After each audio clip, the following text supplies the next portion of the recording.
네, 우리가 오늘 대표 기도하는 우리 장로님 기도를 다 들으셨죠. 우리가 지금 살아가는 이 땅은 영적인 전쟁을 해야 되는 그러한 시간표, 또한 그러한 세상의 흐름 속에 있습니다. 저와 여러분, 그래서 지역에 영적인 사령관들이 있죠. 영적인 싸움을 하는데 영적인 싸움을 해야 될 방법을 제가 지난주에 말씀드렸어요. 믿음의 생활을 하면서 문제와 어려운 일 생기면은요, 어떻게 해요? 즉시 사탄의 세력을 결박하라고 그랬어요. 오늘 장로님의 기도를 들으면서 제가 그 생각해서, 그렇지. 영적인 전쟁하는 시대. 전쟁 시에는 어떻게 해요? 상관의 명령에 불복종하면 당장 총살이에요. 우리가 하나님의 말씀을 들고 살아가는 이 험악한 세상 속에 사단이 자꾸만 우리를 넘어뜨리려고 하고 하나님의 말씀에 불순종하게 만들거든요. 즉시 사단의 세력을 총살시켜야 됩니다. 사살해서 죽여야 돼요. 그럼 어떻게 돼요? 즉시 사탄 세력 결박해야 되는 줄 믿으시게 되기를 주님을 축원합니다. 늘 그러면서 구원의 길 그려야 돼요. 우리의 삶은 어디예요?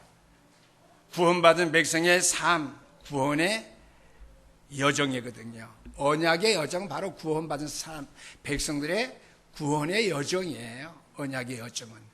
그러한 우리가 삶을 살아갈 수 있도록 해야 될 줄 압니다. 제가 지지난주에 몸이 좀 안 좋았어요. 한 2주 이상, 20일 이상 제가 몸이 참 불편했는데요. 지난 토요일 날 주일부터 몸이 조금 평안해져 갖고 목회자 수련회 가서 모든 거 다 떨쳐버리고 마음을 편안하게 해서 그런지 조금 속이 많이 좋아졌어요. 그래서 건강을 회복했는데요. 제가 수련회 장소에 가서는 뭘 했느냐, 성가대 찬양을 들었어요. 집에서 한 2번 들었거든요. 그 찬양이 좀 좋아서 들었는데 우리 집사람 자꾸만 우리 집사람이 천대하더라고요. 작게 하고 들어라.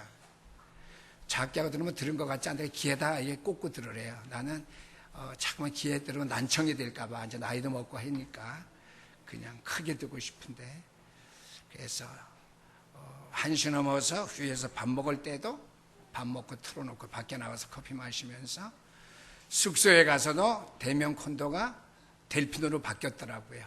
숙소에 가서도 계속 2-3번 들었어요. 그게 뭔데 이렇게 듣냐고 그러더라고요. 최병용 목사님이. 우리 교회 성가대 찬양한 거 오늘 정 목사님이 되게 올려줬네. 근데 그거 잘못 눌러갖고 그게 또 우리 배드민턴 이덕규 목사님한테 들어갔나 봐요. 카톡을 이렇게 하다 보니까 찬양 은혜 쓰게 잘 들었습니다. 그래서 뭔 찬양 들었나 봤더니 우리 교회 성가대 찬양 내가 그 사람한테 마음을 이렇게 보냈나 봐요. 그게 들어가 있어요. 제가 죄송합니다. 이번 주 우리 교회 성가대 찬양인데 제가 잘못 목사님한테 보냈나 봅니다. 제가 이렇게 사과의 카톡을 보냈는데요. 제가 이 얘기를 왜 하느냐, 우리는 찬양이나 말씀이나 예배에서 모여서 예배하는 이 시간을 귀중하게 여기지 아니하면 우리의 삶은 영적인 싸움에서 눈에 보이든지 안 보이든지 간에 승리할 수 없다라고 하는 것이죠. 그래서 오늘 장로님의 기도가 제 마음에 딱 와 닿았어요. 우리는 영적인 전쟁 시대, 전시 상황이에요. 깨어있지 않으면 안 돼요. 영적 싸움 하지 않으면 안 됩니다. 하나님의 말씀으로 무장하고 우리가 기도의 자리에 서 있지 아니하면 안 된다라고 하는 것이죠. 그래서 오늘은요, 설교 제목이 베델 이후의 야곱입니다. 우리가 야곱 그럴 때 3가지 야곱의 체험을 생각해야 됩니다. 간사하고 질투가 많고 모든 걸 소유하고 싶어하는 사람.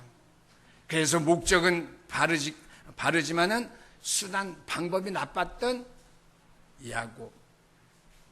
그러나 그가 베델에서 하나님이 나와 함께 하신다고 하는 사실, 내가 축복을 완전히 완성하기까지 너를 떠나지 않고 너와 함께 하겠다고 하는 베델의 체험. 2번째는 어떻게, 외삼촌 아반집에서 20년 동안 계속 어려움 당하고 사기를 당하면서도 20년 동안에 성실하게 수고했어요. 내가 고향 땅으로 가겠습니다 할 때 외삼촌 라반이 하란 땅이거든요. 가지 마라, 더 있자.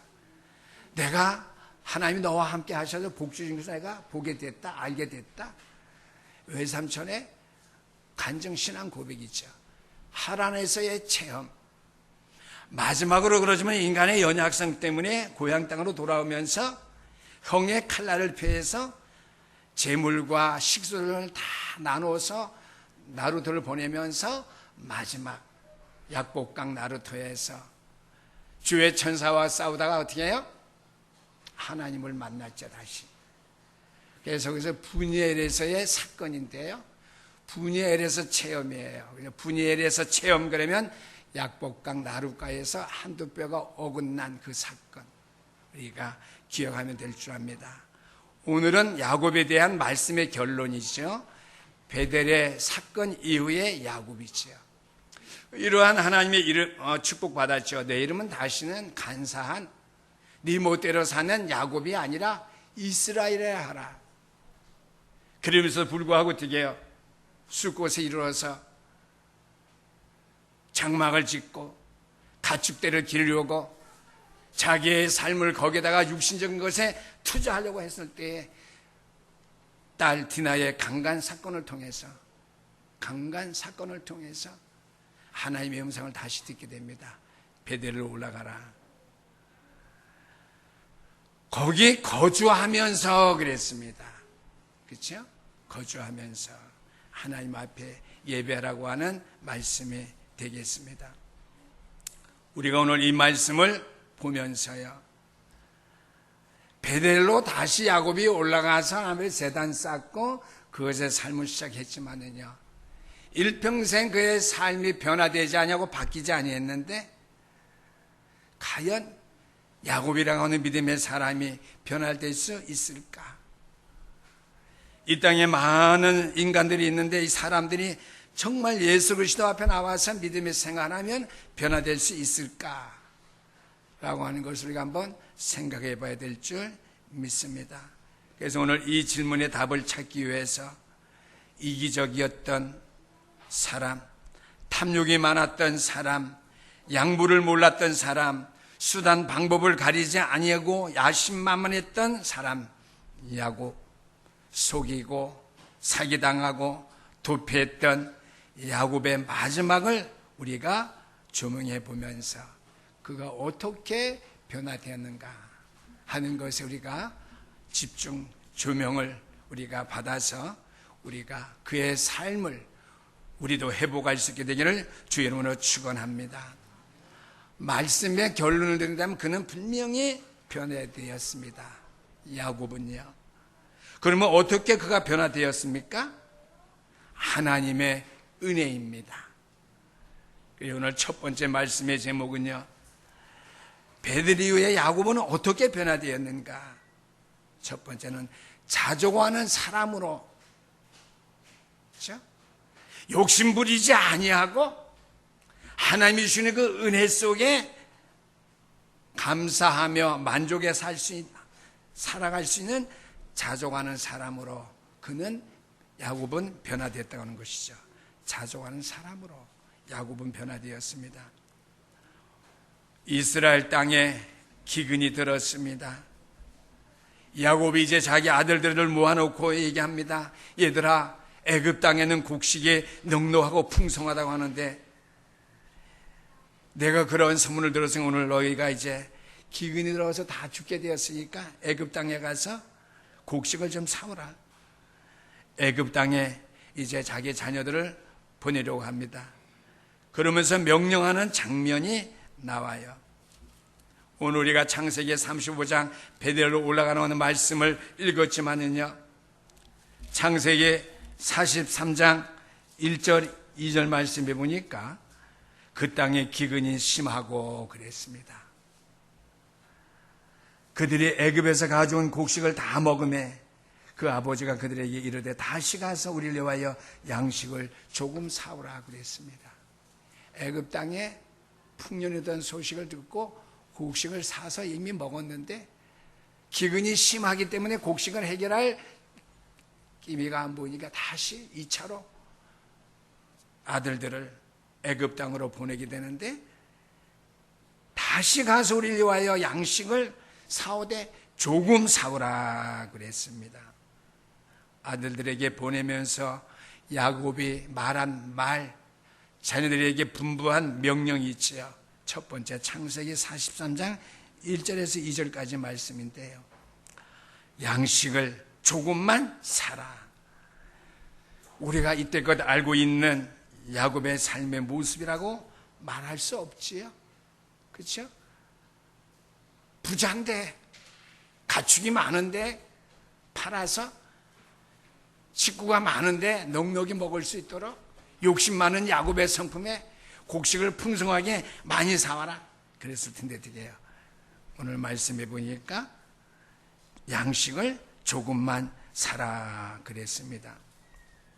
왜 그렇습니까? 창세기 46장 26절에서 27절까지 말씀 보니까 이때 이미 야곱의 식솔이 70명이 넘었습니다. 창세기 46장 26절에서 27절까지의 말씀 보니까 그 집안 식구들이 70명에 달했다고 기록되어 있습니다. 그 큰 식구들을 거느렸던 야곱이 70명 먹을 양식을 어떻게 사러 먼 길을 보내면서 조금만 사오라. 이제 그는 필요한 것만으로서 자족할 줄 아는 사람이 되었고, 필요에 따라서 넉넉하게 사는 것보다는 어떻게 해요? 형편에 맞게끔, 현실에 맞게끔 기근들을 들렸을 때에 그 상황에 맞춰서 살아갈 수 아는, 자족할 줄 아는 사람으로 그는 바뀌어졌다고 하는 것이죠. 그는 굳이 욕심을 부리지 아니했다라고 하는 것이죠. 이것이 하나님이 그의 자녀들에게 기대하시는 삶의 풍성입니다. 그의 백성들은 야곱을 말하는 것이 아니라 저와 여러분들, 야곱을 비롯해서 오늘 구원받은 백성인 저와 여러분들, 하나님의 자녀들에게 기대하는 하나님의 기대입니다. 욕심 부리지 말고 필요한 것만 가지고 자족할 줄 아는 그 삶을 하나님께서 오늘 교회들에게, 저와 여러분들에게 기대하고 계시는 하나님의 마음인데요.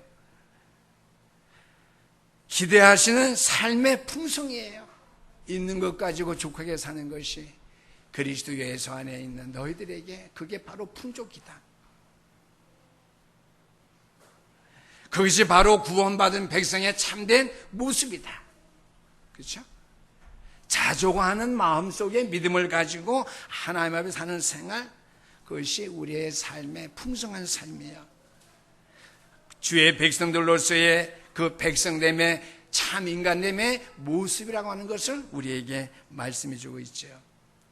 오늘 이 말씀을 듣는 우리 신영교회 권속들이요, 나에게 있는 것 풍족하다고 풍족이 쓰는 것보다는 하나님 나라를 위해 우리가 살지언정 필요한 것만 가지고 만족할 수 있는 삶으로 말미암아 우리 하나님의 기대치의 삶의 풍성함에 참 구원받은 백성의 인간됨의 모습에 이룰 수 있는 교회와 주의 백성들 될 수 있기를 주 이름으로 축원합니다. 마태복음 6장 11절 말씀 보니까 주님께서 구원받은 백성들에게, 제자들에게 먼저 가르치시는 기도가 있어요. 오늘날 우리에게 일용할 양식을 주옵시고, 야곱과 같이 분수에 안 막혀 사는 성도들 같이 무조건 부유하게 넉넉하게 쓰는 것을 하나님께서 말씀하지 아니하셨고요. 오늘날 우리에게 일용할 양식을 주옵시고 내 삶에 필요한 것 가지고 만족하게 살며 풍족함을 느끼며 살고, 그래서 어떻게 해요? 하나님 앞에 참 주의 백성됨의 모습을 나타내는 삶을 살 것을 주님께서도 이미 말씀해 주셨습니다. 두 번째입니다. 왜 야곱이 자족하는 그런 사람으로 바뀌어온 것을 알 수 있느냐 하는 것인데요. 신약에 가서 디모데전서 6장 6절 말씀해 보니까 쭉 앞에부터 읽어야 되겠지만요, 6장 6절 말씀을 읽습니다. 그러나 자족하는 마음이 있으면 경건은 큰 유익이 되느니라 그랬습니다. 늘 큰 걸 가지려고 욕심부리거나 세상의 것에 빠져서 늘 큰 것을 손에 쥐려고 하고 큰 것을 먹으려고 하는 것보다는 자족하는 마음, 내가 이것이면 풍족해 됐어, 내가 믿음의 사람으로서 먼저 그의 나라와 그의 일을 구하되 내 삶에는 이것이면 풍족해, 자족하는 믿음, 자족하는 삶, 그런 마음이 있으면요 경건에 큰 유익이 된다고 했습니다. 선을 행하는 일에 큰 유익이 된다고 했습니다. 하나님과 함께하며 하나님의 큰 유익을 얻는 그 일에 큰 유익이 된다고 하는 것이죠. 우리는 성경 말씀을 흔히 자꾸 외람되게 생각할 때만 해요. 내가 거룩하니 너희도 거룩하라. 어떻게 여러분들 거룩해질 수 있어요?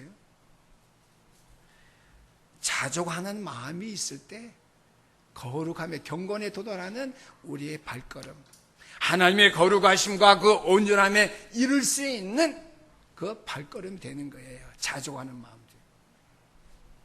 모든 오늘 5가지 우리가 베델에서 돌아온 야곱이 변화된 삶을 통해서 우리가 알아야 할 것은 경건에 이르는 유익이 된다고 하는 그 삶이, 변화된 삶이, 그것이 하나님의 거룩함에 도달할 수 있는 큰 유익이 된다고 하는 것을 여러분들이 기억할 수 있게 되기를 주의 이름으로 축원합니다. 그래서 그러나 자족하는 마음이 있으면 경건은 큰 유익이 되느니라, 하나님의 거룩함에 이를 수 있는 큰 유익이 되느니라, 이게 말씀을 여기 해석하시면서요, 바울 사도가 신약시대에 와서 그리스도인의 경건한 삶의 초점이 어디에 있는가를 믿음의 아들 디모데에게 가르쳤던 말씀이 오늘 디모데전서 6장 6절 말씀이에요. 자족하는 마음이 있으면, 그렇죠? 자족할 수 있는 삶이 있으면 경건과 하나님 앞에 거룩하심에 그의 의에 큰 유익이 된다는 것을 말씀해 줬습니다. 자족할 줄 아는 마음이 경건한 삶을 출발하는 가장 중요한 자리가 된다고 하는 것을 말씀해 주는 것이죠. 옆에 사람들에게 비교하면서 잘 가는 사람, 잘 나가는 사람들을 바라보면서 여러분들의 삶에 만족함이 없다면, 자족함이 없다면, 저와 여러분들이 정말 믿음의 생활 발버둥 친다 할지라도 하나님을 아는 그 경건에, 하나님의 거룩하심에 도달할 수 있는 그 거룩함에 유익함을 줄 수 없다는 사실들을 여러분들이 기억해야 될 줄 믿습니다. 나가서 디모데전서 6장 6절 말씀 읽어드렸는데요, 7절에서 9절까지 말씀 제가 읽어드리겠습니다. 신약 342페이지입니다. 신약 342페이지. 네, 디모데 전서 6장 7절에서 9절까지 말씀입니다. 우리가 세상에 아무것도 가지고 온 것이 없음에 또 아무것도 가지고 가지 못하리니 우리가 먹을 것과 입을 것이 있은즉 족한 줄로 알 것이니라. 부하려 하는 자들은 시험과 올무와 여러 가지 어리석고 해로운 욕심에 떨어지나니 곧 사람으로 파멸과 멸망에 빠지게 하는 것이니라 그랬습니다. 부를 축적하기 위해서 불합리한 방법들로서 세상은 시끄럽죠. 그래서 인간의 인격이, 성품이 얼마나 더럽혀지고 추해져 가는지 우리는 알고 있습니다. 그래서 디모데전서 6장 10절에서 11절까지 말씀 보니까 돈을 사랑하며 일만하게 뿌리가 되나니 이것을 탐내는 자들은 미혹을 받아 믿음에서 떠나지 않은 근심으로써 자기를 찔렀도다고 그랬습니다.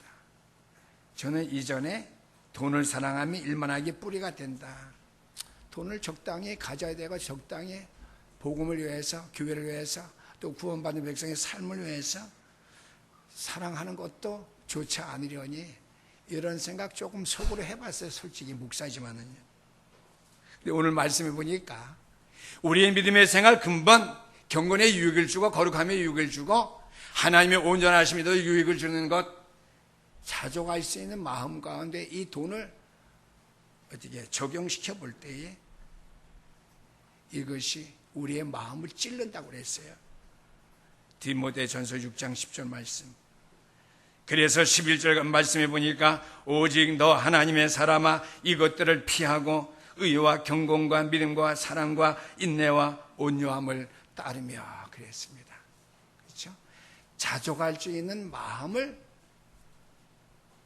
가질 수 있도록 그러한 것에 방황이 되는 모든 것을 다 떠날 것을 말씀해 주셨습니다. 야곱은 이제껏 이전에는 그러한 삶을 살아왔던 것입니다. 그러나 이제 그는 변화되었습니다. 자족하는 마음. 70명의 대식구를 거느렸는데요. 양식을 조금만 사오라. 두 번째로 야곱은 이제 하나님만을 신뢰하는 사람으로 변화됐어요. 바뀌었습니다. 오늘 우리가 창세기 35장에 있는 말씀을 읽었지만은요, 43장 14절 말씀입니다. 43장 14절 말씀 보니까 전능하신 하나님께서 그 사람 앞에서 너에게 은혜를 베푸사 그 사람으로 너희 다른 형제와 베냐민을 돌려보내게 하시기를 원하노라. 내가 자식을 잃게 되면 잊으리로다 그랬습니다. 곡식을 한번 사왔어요. 근데 기근이 심하게 들어서 곡식이 다 떨어졌어요. 자신에게 다시 명령합니다. 다시 가서 곡식을 사되 조금만 사오라. 근데 곡식을 사러 가는데 전제 조건이 딸렸어요. 요셉이 그랬죠. 너의 식구가 몇 명이냐? 아버지가 살아계시냐? 너의 막내 동생이 있느냐? 네, 있습니다. 베냐민입니다. 요셉의 아우지요. 야곱이 그토록 사랑했던 라헬에게서 난 아들 요셉과 베냐민이에요. 그 동생을 데리고 와라. 그러자 내가 너를 첩자로 몰아서 곤욕에 처하겠다. 다음에 곡식 사러 올 때 반드시 네 아우를 데리고 오라는 거예요. 자기 동생이죠. 그 이제 자녀들이 그래, 아버지 곡식 조금 사오는 건 우리가 이해하는데 베냐민을 데리고 가야 됩니다. 이때에 오늘 뒤에요, 하나님을 신뢰하는 사람으로 야곱이 바뀐 현장을 볼 수 있는데요, 43장 14절 말씀이죠. 이제 베냐민을 보내려고 하면서요, 14절 말씀, 전능하신 하나님께서 그 사람 앞에서, 요셉이죠, 자기 아들인지 몰라요, 애굽의 국무총리입니다. 그 사람 앞에서 너에게 은혜를 베푸사 그 사람으로 너희 다른 형제와 베냐민을 돌려보내게 하시기를 내가 원한다. 하나님에게 소원하면서 기도해요. 믿음을 고백하는 거예요. 자기 아들 요셉인지 모르고 국무총리께서 국류를 베푸사 너희들과 너희 데리고 가는 동생 베냐민을 다시 돌려보내기를 하시기를 나는 원한다. 그런데 그리하지 아니할지라도지요, 내가 자식을 잃게 되면 잊으리로다 그랬습니다. 하나님의 절대 주권을 믿은 거예요. 내 인간의 방법으로 이제 할 수 없다고 하는 것이죠. 이때까지 살아왔는데, 그렇죠? 자식 요셉을 잊었어요. 그래서 저는 항상 나랑 맞고 안 맞고 떠나서 솔직히 5.18 사건 할 때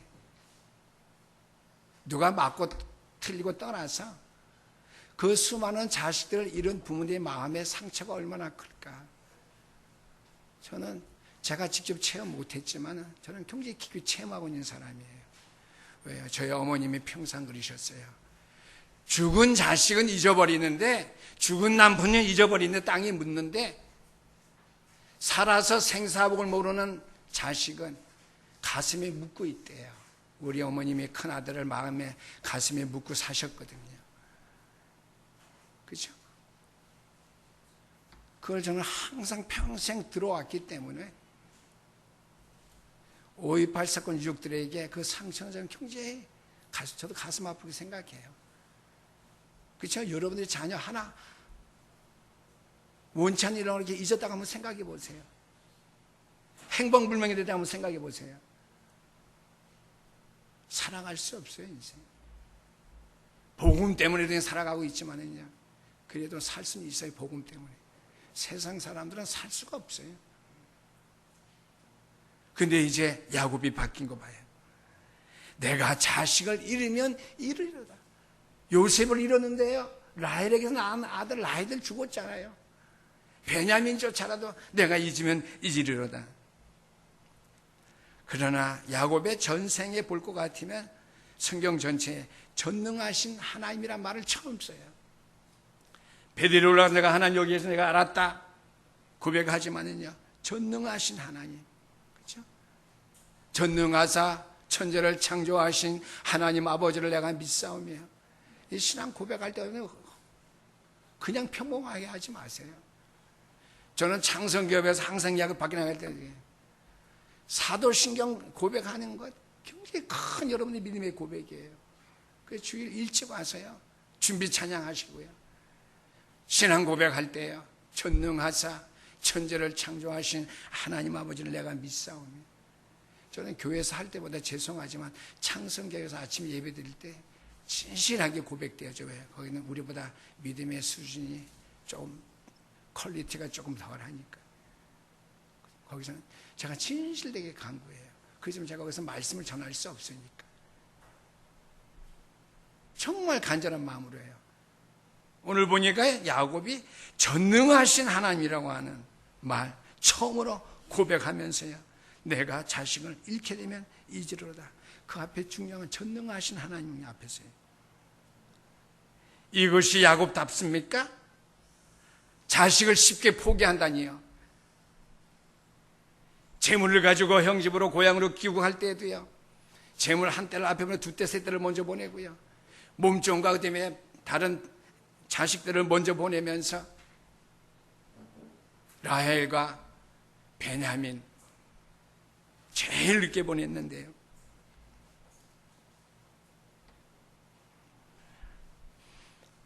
라헬을 위해서 7년 동안에 외삼촌 라반 집에서 하란에서 희생하고 고생했어요. 에서를 만나러 갈 때에도요, 맨 나중에 나루토를 건너게 한 사람도 라헬이에요. 베냐민입니다. 이전에도 그가 전능하신 하나님을 안 믿었다고 말할 수는 없겠지만은요, 그러나 참으로 제가 이 위기 상황에 왔을 때 전능하신 하나님을 믿었다는 야곱, 우리가 기억하면서요,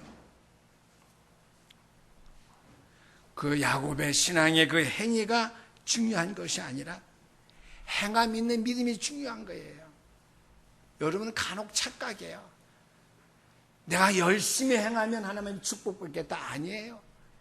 내가 하나님의 말씀에 의지해서 전능하신 하나님을 내 거 다 가져가도 내가 믿는 믿음 가지고 행할 때 그 행함이 참된 믿음이겠죠.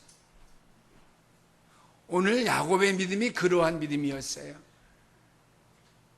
자녀들 다 데려가도, 그렇죠? 그래서 믿음에는 행함이 따라오는 것입니다. 그래서 제가 어제도 성경 공부하면서요, 믿음에 관해서 얘기했어요. 다 믿음이 있어요, 우리 교회 성도들요. 왜 자꾸만 믿음을 강조하느냐? 믿음이라고 하는 것은요, 집중하는 거예요. 말씀에 올인 집중하는 것, 교회에 모인 일에 집중하는 것, 그게 믿음이에요. 기도에 찬양에 집중하는 것, 현장에 나간 것 집중하는 것, 이게 다 믿음이에요. 안 그러면 뭐가 믿음이에요? 믿음의 기준이 뭐예요? 주여 주여. 제가 그렇게 고백했어요, 이번에 목사님들한테. 이전에 우리가 집중이라는 거 몰라서 산기도 가서 모기 시도를 쭉 해서, 그래서 제 목소리가 좋게 되긴 됐지만요, 제 목소리가 그래도 좀 크잖아요. 산에 가서 많이 기도한 그 은혜로 말미암아 목청은 좋아졌지만요, 그것이 집중인 줄 알았어요. 그게 믿음인 줄 알았어요. 기도 많이 하고 금식 많이 하고 교회에 있는 것보다도 산에 많이 올라가 사는 것이, 그것이 믿음이 좋은 건 줄 알았어요. 방언 기도하고 영적으로 깊이라도 기도하고. 지속이 안 돼. 지속이 안 돼요. 그건 어떻게 해요? 다락방 안에 들어가 지금 하는 거 지속되잖아요. 산에 안 갔는데도요. 이전까지 새벽에 나와서 7시 반까지 안 부르셔도 돼요. 뭘 얘기하려면 좀 잘 아실 믿습니다. 믿음이라 하는 것은요, 모든 것에 집중되는 게 믿음이에요. 주 앞에 헌신하는 것도요, 내 생각과 모든 뛰어넘어서 헌신하는 것, 수고하는 것, 이게 믿음이에요.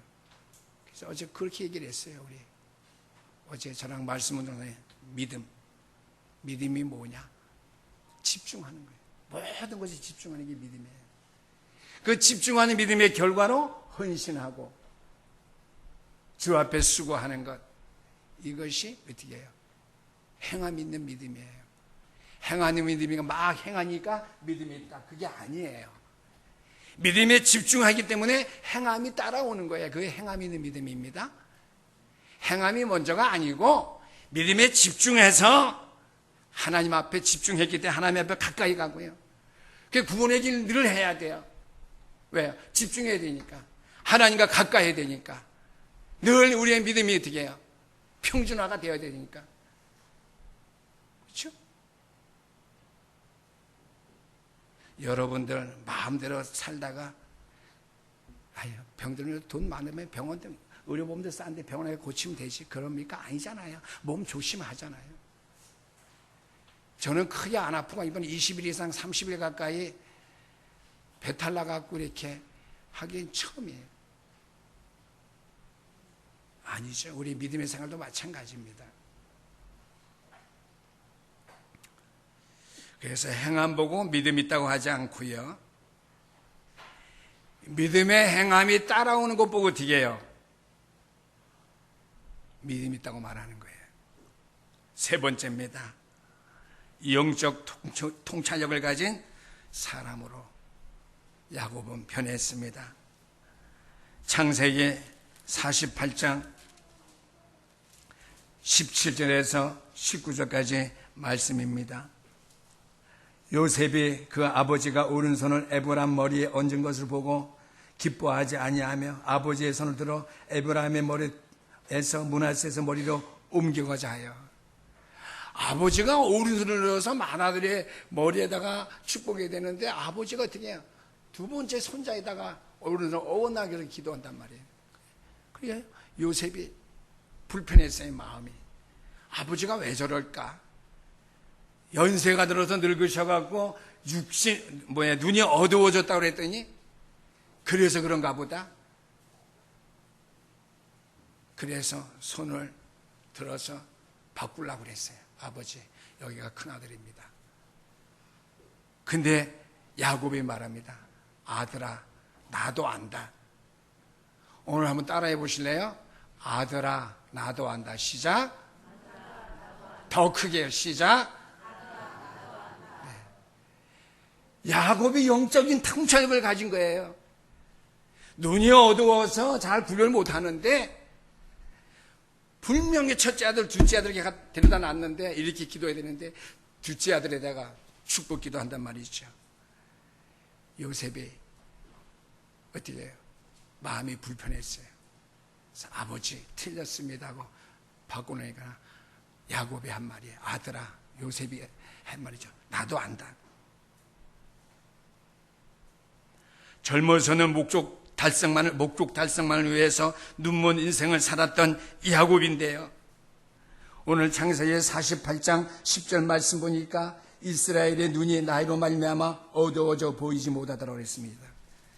그 예문 쭉 야곱이라 안 부르고 이스라엘이라 불러요. 그렇기 때문에 우리가 변화된 사람으로 봐야 됩니다. 성경이 야곱이라 안 부르고 계속 그 위에는 이스라엘이라고 불러요. 그래서 그것만 봐도 변화된 사람, 삶을 산, 행함 있는 믿음을 산 사람이라고 볼 수 있겠죠. 야곱의 항원에 육신의 눈이 어두워졌는데 요셉의 아들들에게 축복하는 장면에서 어떻게 해요? 손을 어긋났거든요. 요셉의 아버지에게 상을 받고 나면서 이렇게 말을 하니까, 아들아, 나도 안다.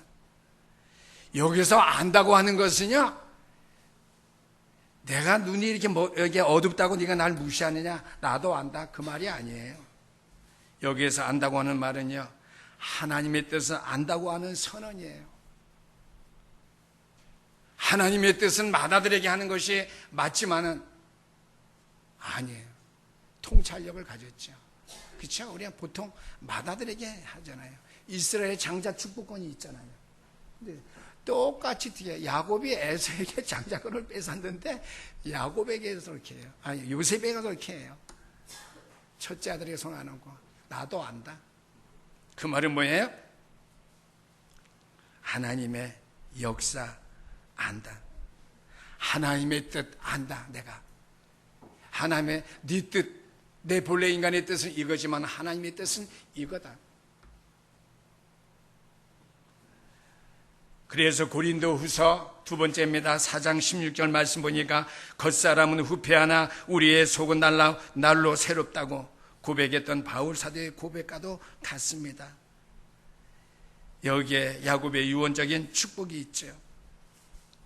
그래서 창세기 48장 21절 말씀해 보니까 이스라엘이 요셉에게 또 이르되 나는 죽으나 하나님이 너희와 함께 계시사 너희를 인도하여 너희 조상의 땅으로 돌아가게 하시려니와 그랬습니다.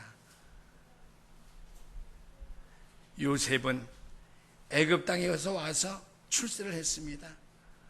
그러나 야곱은 이러한 요셉에게 자기 자손들에게 성공한 그 땅에서 은거하는 것을 어떻게 해요?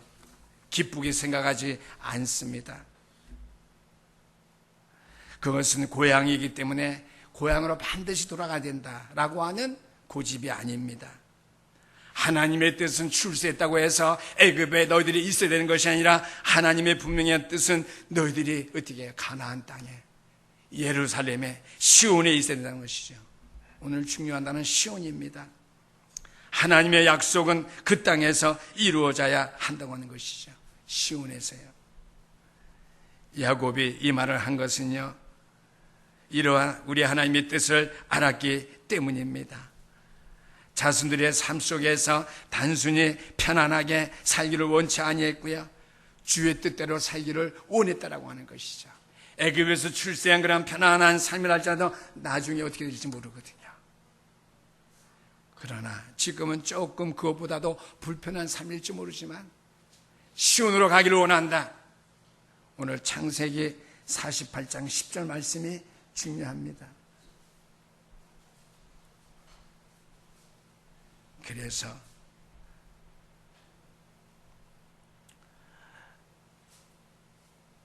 우리가 오늘 말씀 들은 바대로요, 네 번째입니다. 야곱은 남에게 복을 끼치는 사람으로 바뀌어졌습니다. 변해되었습니다. 말년에 야곱이 남에게 복을 끼치는 사람이 될 수 있었던 그런 인물입니까? 아니죠. 그러나 창세기 47장 7절 말씀해 보니까 애굽 땅의 통치자인 바로 왕 앞에 이제 아들 요셉의 일로 인하여서 그가 서는 순간에 그때 야곱은 바로를 향해서 축복했습니다. 약한 자, 늙은 사람이 그 당시에 전 세계를 통치했던 통치자 바로에게 그는 축복 기도를 했지요. 요셉이 자기 아버지 야곱을 인도하여 바로 앞에서 서게 하니 야곱이 바로에게 축복하며 그랬습니다. 창세기 47장 7절 말씀입니다. 야곱이 바로를 향해서 축복했다고 그랬습니다. 그 땅에 살면서 바로의 도움에 필요한 처지에 있는 그런 노인네였는데요, 오히려 그는 어떻게 육신적인 축복보다는 영적으로 하나님의 빌복, 축복을 바로 왕에게 했다라고 하는 것이죠. 저는 오늘 이 말씀을 통해서 하나님의 백성들로 우리가 이 땅에 살면서 세상에 부유한 자, 가진 자, 권세 있는 자, 그러한 사람들을 축복할 수 있다고 하는 것은요, 우리의 큰 하나님의 은혜가 아닐 수가 없지요. 그것은 내가 하나님을 사랑하고 내가 하나님을 자랑스럽게 생각하고 내가 하나님으로 받은 바 은혜가 크기 때문에 내가 상대방을 축복할 수밖에 없는 것이죠. 내가 받은 이 구원의 은총을 다른 사람에게 전함으로 말미암아 그 사람의 생명을 구원하는 구원의 길을 서게 하는 것, 남을 축복하는 거예요. 내가 받은 하나님의 은혜를 그들에게 자랑하고 사랑스럽게 생각하고 자랑스럽게 생각하고 간증하는 일이겠죠. 이러한 야곱의 당당한 모습은요, 놀라운 변화가 아닐 수가 없죠. 지금까지는 받는 자, 빼앗는 자가 되었던 야곱이 주는 자, 그리스도의 사랑을, 하나님의 사랑과 그 은총을 남에게 간증하면 베푸는 자로서 그가 바뀌어졌다고 하는 것이죠. 남에게 복을 끼치는 사람, 바로왕에게 복을 끼쳤지요. 두 번째는 49장 1절에 있는 말씀입니다. 야곱이 그 아들들을 불러 이르되 너희가 모이라, 너희가 후에 당할 말을 내가 너희에게 이르리라 그랬습니다. 마지막 순간까지 일생을 마치면서 자녀들에게 축복합니다. 우리 주변에는 끝까지 움켜진 것을 놓지 못하고 비극적인 삶을 맞이한 사람들로 넘쳐나 있습니다. 인생 마지막에 손을 펴서 남을 축복하고 나누어 주며 그를 위해서 예배하신 영원한 나라를 향해 어떻게 해요? 떠나는 우리가 야곱의 모습을 보면서 나도 우리 신익교 성전도 야곱과 같이 이렇게 움켜진 손을 펴서 남을 돕고 베풀고 구원의 역사를 저들에게 그리스도의 사랑을 나눠주는 그 나그나의 삶을 아름답게 마쳐야 되겠다는 그런 믿음의 고백, 헌신이 있게 되기를 주 이름으로 축원합니다. 그는 변화되었습니다. 야곱은요. 그러나 모든 그리스도인들도 그렇게 되어야 될 줄 저는 마땅히 알고요. 또 그렇게 변화되어질 수 있기를 주 이름으로 축원합니다.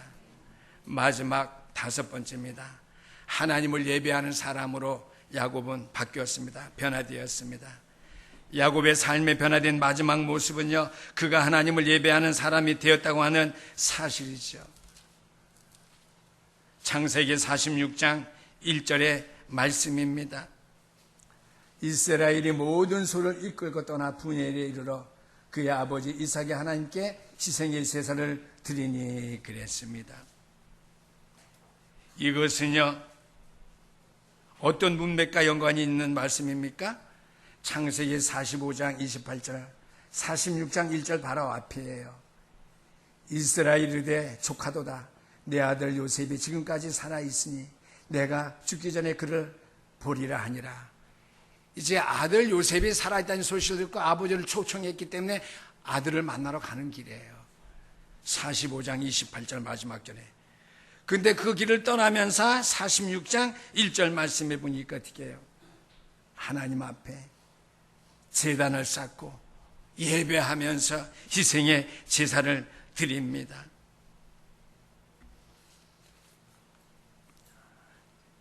지금으로 표현한다면요, 하나님 앞에 예배 드리려고 하는 것이죠.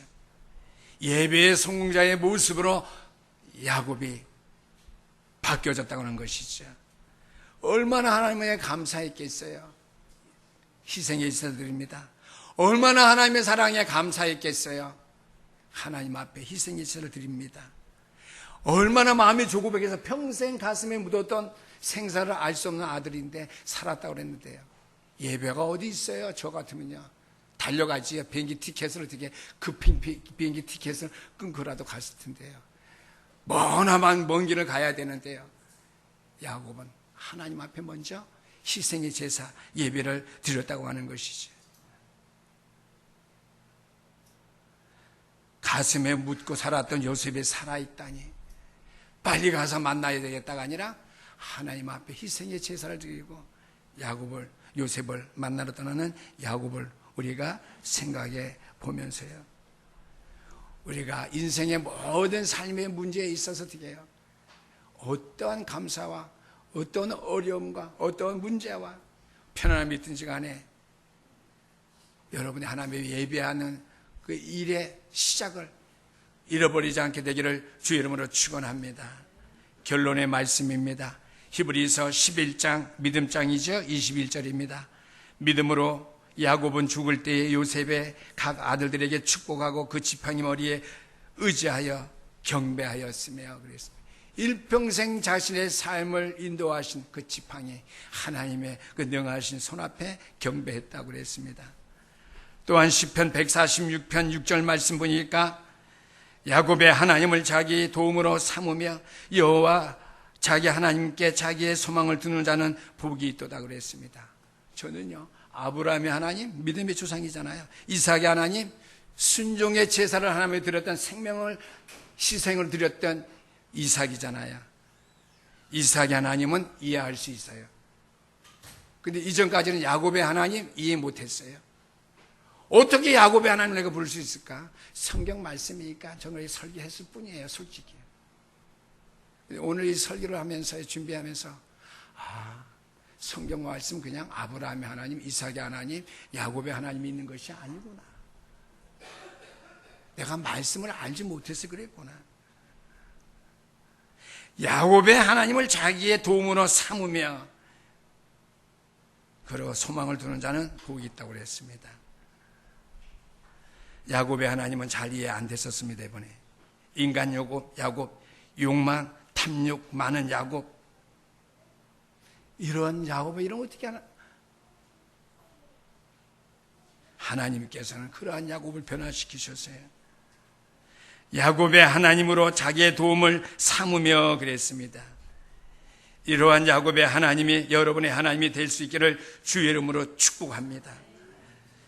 야곱을 변화시켰던 그 하나님의 축복이 여러분들과 여러분의 가정, 가문 전체를 변화시켜 줄지 믿는 믿음을 회복시켜 나갈 수 있게 되기를 주의 이름으로 축원합니다.